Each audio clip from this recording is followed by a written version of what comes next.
Cuando vimos el teorema de Helmholtz y la teoría sobre potenciales, vimos que si teníamos un campo para el cual el rotor daba cero, teníamos una implicancia con que teníamos un campo escalar B y que cuyo gradiente menos gradiente de ese B nos daba el mismo campo que teníamos.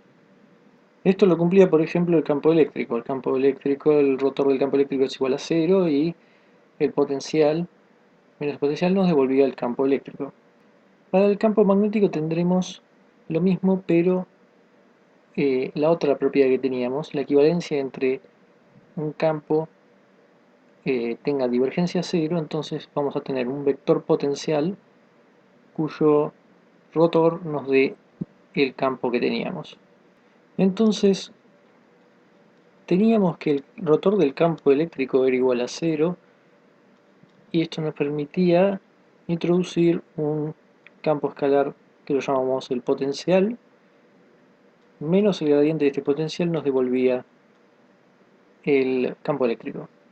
De la misma forma, entonces, el, la divergencia del campo magnético sabemos que es igual a cero. Esto invita, por lo que ya vimos, a la existencia de un vector potencial magnético A, haciendo que B sea el rotor de A. Con todo esto, ¿qué ocurre con la ley de Ampère? La forma diferencial en términos del rotor de B, que es mu0J. El rotor de B ahora va a ser igual al rotor del rotor de A. Esto es una de las reglas que teníamos para las derivadas vectoriales. El rotor del rotor de un campo nos daba esta fórmula. Aplicado acá nos queda el gradiente de la divergencia de A menos Laplaciano de A, y esto tiene que ser igual por ley de Ampère a mu0 J. Sabíamos que el potencial eléctrico tenía una ambigüedad. Uno podía agregarle cualquier constante al potencial y eso no cambiaba eh, este resultado, porque cuando uno hacía el gradiente esa constante se iba y entonces uno tenía múltiples potenciales para un mismo campo eléctrico. Con el vector potencial magnético va a pasar lo mismo, es nada más con el cambio de que se le puede agregar cualquier función cuyo rotor sea igual a cero. Esto es porque el rotor de A más B es igual a el rotor de A más el rotor de B.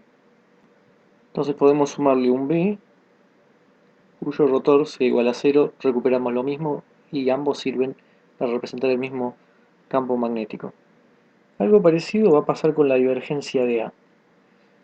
Vamos a ver que podemos elegir A de modo que su divergencia de 0.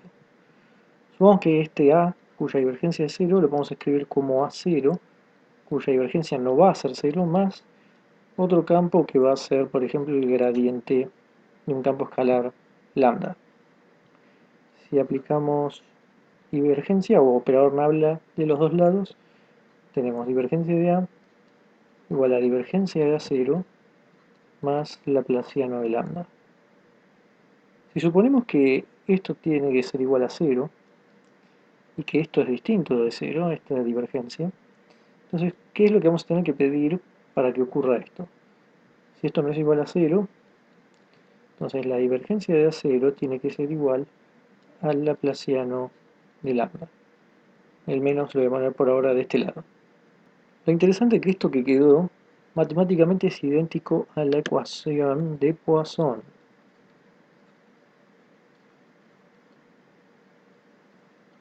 Que es Laplaciano de B igual a menos rho epsilon 0, rho representaba la carga, la densidad de carga. Entonces el paralelismo es, acá tenemos, en vez de lambda sería el B, y en vez de menos rho epsilon 0, tenemos menos divergencia de A0. Esta era como la fuente que teníamos de carga. Bueno, acá la fuente tiene que ser la divergencia de A0. Sabemos cómo resolver la ecuación de Poisson. Tenemos B en sus distintas formas, pero con la densidad de carga de volumen era igual a 1,4 pi epsilon 0 la integral de ρ r de tau prima. Entonces, eso valía tomando que ρ se iba a 0 en infinito. Así que si pedimos que la divergencia de A0 se vaya a 0 en el infinito, tendríamos una solución de esta ecuación que va a ser lambda igual a 1 sobre 4pi divergencia de A0 r de tau prima. Si divergencia de A0 no se va a 0 en el infinito, entonces hay que usar otros métodos para descubrir cuál es el lambda apropiado, de modo que podamos tener un A cuya divergencia sea igual a 0. Pero aún así se va a poder siempre elegir justamente un A0, o un lambda mejor dicho, de modo que podamos tener un A cuya divergencia sea igual a 0. Entonces esto nos está diciendo que la definición de que B sea igual al rotor de A nos dice qué es el rotor de A, pero no nos dice nada sobre qué es la divergencia de A. Y tenemos la libertad de elegir como queramos, y obviamente la forma más simple es decir que la divergencia de A sea igual a 0. Entonces si lo elegimos para que dé esto, este término que está acá va a ser 0. Entonces siguiendo por acá, vamos a llegar a que si esto es 0, tenemos que el laplaciano de A es igual a menos mu 0j, que es lo que teníamos del otro lado. Esto es otra vez la ecuación de Poisson. Por lo tanto, si tenemos que j se va a 0 en el infinito, tendremos la solución para A. A de r va a ser igual a mu 0 4pi integral j r' sobre r de tau prima. La observación que vamos a hacer sobre esta ecuación de Poisson es que son en realidad tres, porque tenemos de un lado un vector u0j y de este lado tenemos tres laplacianos, ya que en la ecuación de Poisson que teníamos original, esta, B era un campo escalar. Entonces acá quedaba una sola cosa y de este lado un escalar, pero acá tenemos un laplaciano para cada componente, ax, ay, az, y luego de este lado tenemos jx, ji, jz, entonces son tres ecuaciones de Poisson.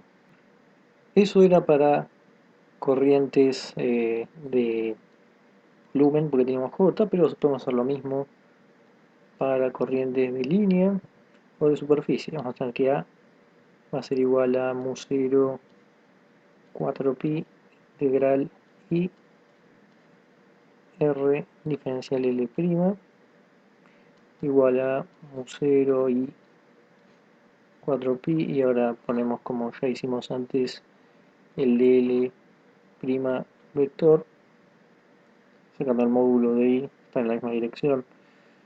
Esto es para corrientes de línea, pero para corrientes de superficie tenemos lo mismo, pero con K, densidad de corriente superficial de A'.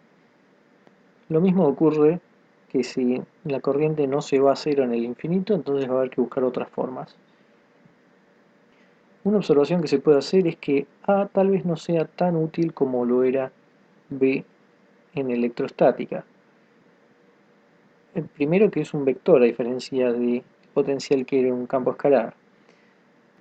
Más allá de que la formulación integral pueda ser más fácil que usar la ley de Biot-Savart, aún así va a haber que seguir buscando las tres componentes de A.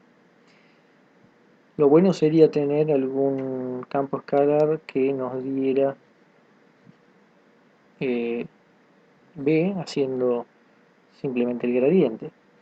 Pero esto no es compatible con la ley de Ampère, ya que el rotor del gradiente es cero, y por lo tanto, si pudiéramos escribir B de esta forma, el rotor de B nos daría cero, y eso no es lo que dice la ley de Ampère.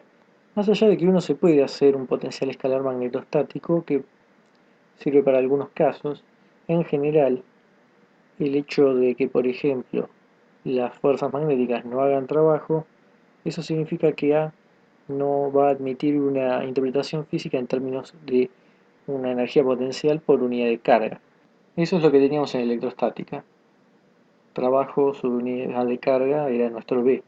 Acá no se puede eso, aunque en algunos contextos se interpreta como momento por unidad de carga.